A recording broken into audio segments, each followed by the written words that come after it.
Oh, okay. Guess it's call and response now. Yes. So this is me. This is Cody. And yes, Cody Webb, one of the people of all time. And I feel like that's a perfect way to start. So let's see how it goes. Let's see how it all started. All right, we're going to start with the good years. Or as I like to call it, the non-sentient years. As you can tell, I was a very cute kid. And my parents spent many years trying to have me. And also, I was just a massive child. And you can't really tell from here, but just trust me, I was destined to not be able to fit in crowds.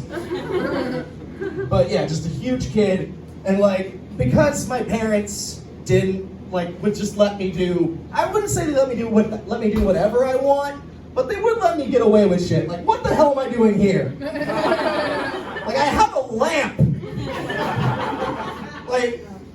What did I think I was going to accomplish? And why did no one stop me? I don't know. That's what happens when you're the first child. I guess. I don't know. Anyway, but yeah, so this is the good years. I mean, I don't remember a whole lot of it, so let's look at the next slide, which is the good years but sentient. So these are the ones I do remember. So this is, I feel like, a pretty good representation of what I did growing up. So I grew up in Eugene, but I did live with a pretty conservative family, so there's a lot of, America and heavy machinery. I mean, that's just because my grandparents own a construction company, but don't worry about that, it's because heavy machinery, football, dirt bike riding lawnmower. That doesn't fit my point as well, but you keep going. Huge fan of the Oregon Ducks. I would watch just basically all of them, getting into video games, playing football on there, that sort of thing. Just a lot. I mean, these were good years. These were years before I realized something about me was different. Segue. All right. Something is off. My parents knew something was off because I was a weird kid. All right, first off, I was absolutely obsessed with football. Okay, to an unhealthy degree. I would turn anything into football. Not Power Rangers. I'm blanking on the name. Let's just call them Power Rangers for now. These are now football players. I got Hot Wheels. That's the football now. I'm not even joking. That's how that went. You can see, there's this kid doesn't know how to make eye contact with the camera. He'll hold things up to his head for some reason. He'll do weird things with his arms. For this one, you can't see it, but it says PetSmart on it, and I was so excited to show it off. Because I was like, they put PetSmart on a Frisbee! Who knew they could do that? That's insane! Everybody's gonna see this! And you can see all the cool rocks and everything. Freaking loved watermelon. Just another thing I was obsessed with. And eventually, my parents had me tested, and they figured out that I am clinically really fucking autistic.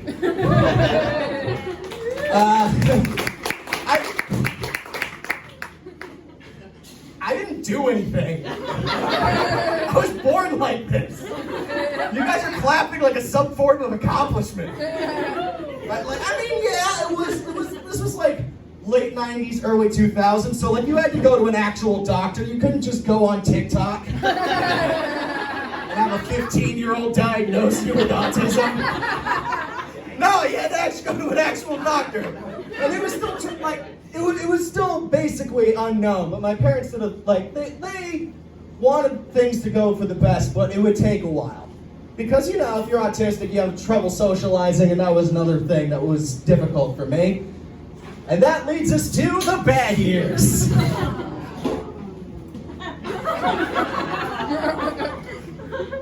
I don't have anything to say there. I don't know. Y'all are a much more reactive crowd than I was anticipating. All right, so I would say the bad years are from 4th grade to roughly freshman year of high school. Like, so I was still into sports, but like, even if I wasn't very good at them. Plus, like around 6th or 7th grade, I started going on antidepressants because, you know, the bad years. And that kind of made me lose that competitive edge, like because I was no longer able to feel anything. So, no off for that one, okay. But, you know, I was still trying to figure it out because I didn't know what I wanted to be, how I wanted to present myself. Like, I was still obsessed with the Ducks, but, you know, I started letting myself, you know, get a little goofy. Just, you know, being silly with things, because, you know, that's fun. And then freshman year, we start a weird cycle.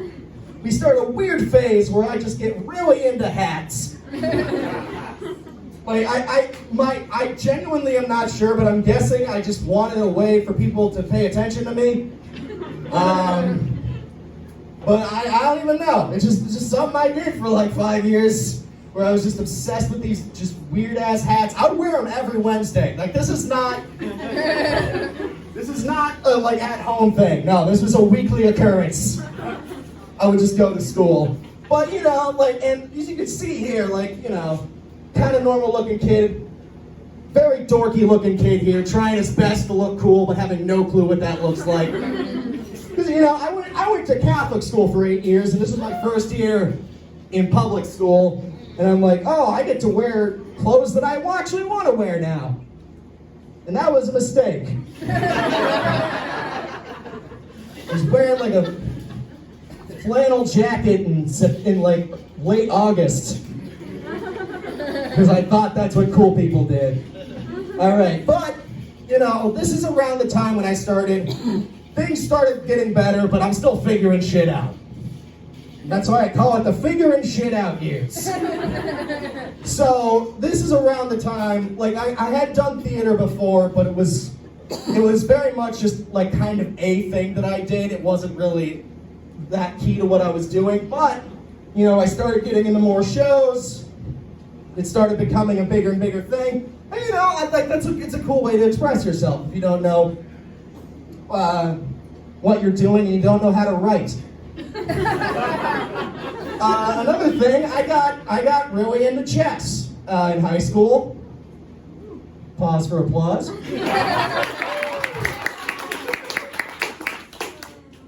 And I got good at it. I was, you know, one of the better people in the state in my age group. That was pretty cool. Thank you.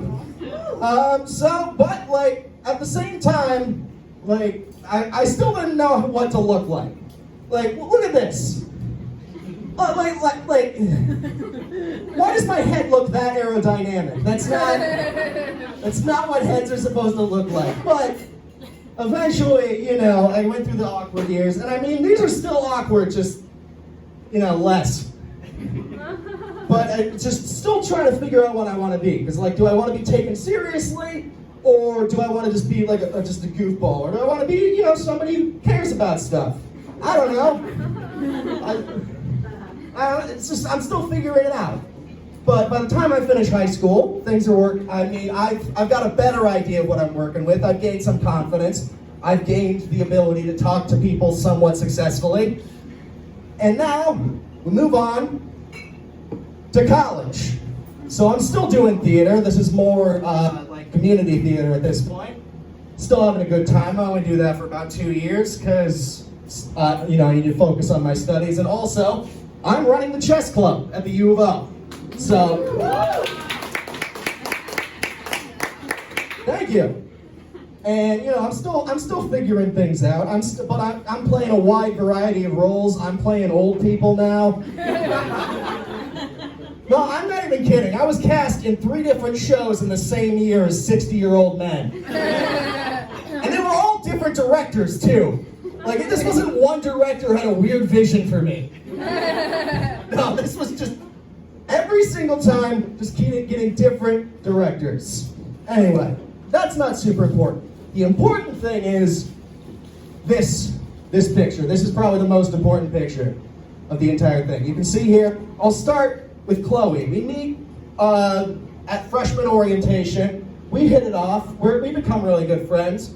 In about November of that first semester, I ask her out. She says no, obviously. I mean, that's fine. Like, I've asked out literally dozens of people at this point, so, and never gotten a yes, so I wasn't really expecting it.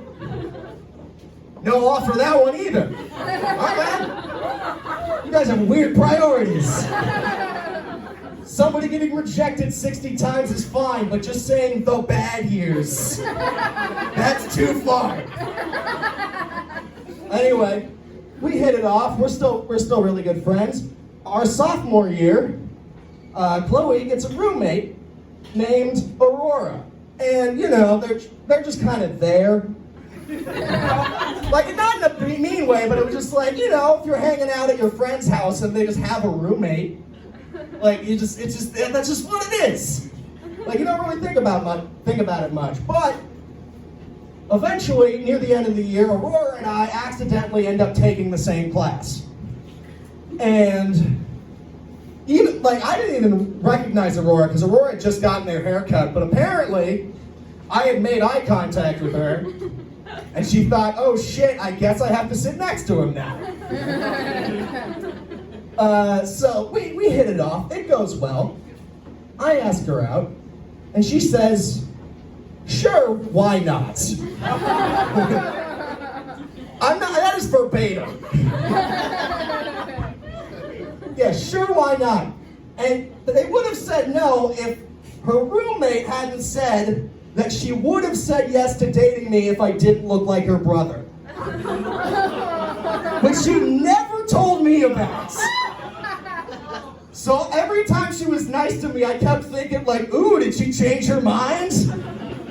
No, she did not. But I mean, it worked out. And now we go to the next one, which is Aurora. Yeah, so Aurora, we hit it off really well. I found somebody who I could simultaneously be, you know, really goofy with, but at the same time be really affectionate with, and just be like, you know, just have somebody there to comfort me. And, you know, I really like Aurora a lot, and we've learned a lot from each other. For instance, during the relationship, figured out that I was asexual. Thank you. Not as many cheers as Chess, though, which is insane. All right. I think, and by the way, it's not because of Aurora. All right? I want to make that clear. That it wasn't like the sex was so bad that I just swore it off. No.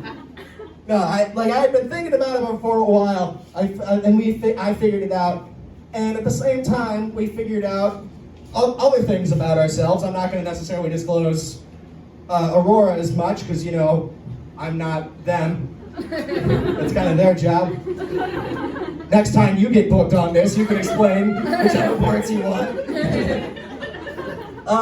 But yeah, so we figured out, you know, a lot of gender and sexuality stuff, and how to be confident in ourselves and how to enjoy the things in life that we want to do. And I thought that was really cool.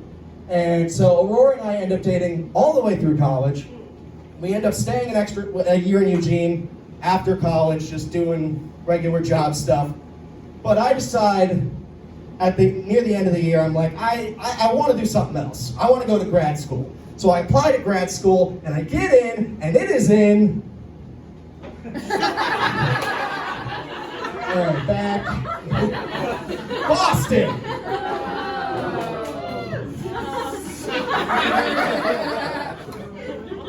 Okay. Other comedians, I hope you're taking notes. If any of you mention Boston, it will not go well. Alright, but yeah, Aurora and I moved to Boston. Because, you know, Aurora's cool and let me move to Boston. And, you know, I started getting more into comedy. Like, I was into comedy beforehand. And I'd done a little bit in Eugene, but I started getting more into it in Boston. And you're probably wondering, oh, you hit the thing. No, you're good. You're good. I was supposed to be like, oh, why is only half of it showing up? Why is half the screen blank? And then it was going to be like, aha, pandemic time, baby. Because we moved to Boston in September of 2019. Yeah! Very fun. So that was not a good experience for either of us, but we got out of there. We got out of Boston, and we get into the pandemic era. So, pandemic era, I started getting into Zoom comedy. Please don't judge me. Look, I know it's objectively bad, but it's all we had. So I got in. I met a lot of cool people, and also Aurora and I took it very, very seriously. Got to cover all the surfaces. And so eventually, Aurora and I moved back moved to Portland from Boston. Wrecked our car in the process. In Nebraska, of all places. Yeah, 1,500 miles away from anybody who could help us. So that was cool.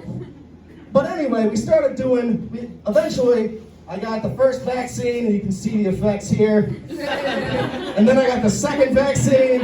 There's even more effects, but eventually, I started getting more comfortable, and I was able to go out and start doing open mics and see friends that I hadn't even seen since I'd been in Eugene. And that was really cool. Yeah, post-vaccine, I get more into comedy. Aurora and I move into our own place because we've been staying with her dad for like a year. It was weird. We start going to more concerts. I get back into comedy. I start doing TikTok, and as you can tell, it went well. So this was I think April of 2021, and I had just started 2 months ago. And I had a video get 2 million views overnight. And if you ever wondered what that looks like, it looks like this.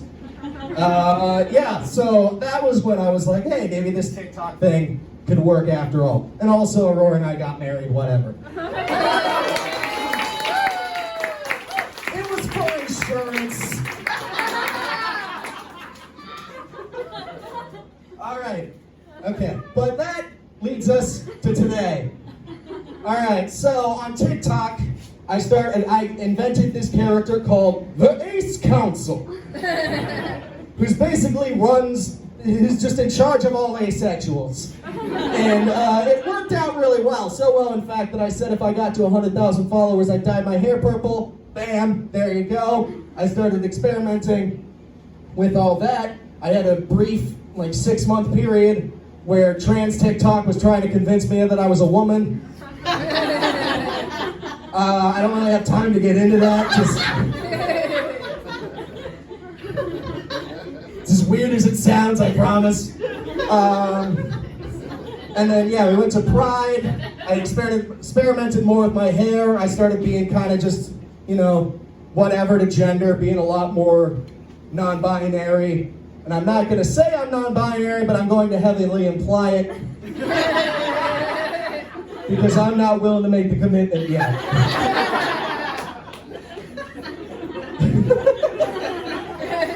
And lastly, Aurora, we talked about being poly, and I met somebody at there was a dating mixer for Portland asexuals, and I met my girlfriend Claire, and she's great, and I would have talked to her about her more, but I ran out of time. But I promise she was cool. I like her a lot.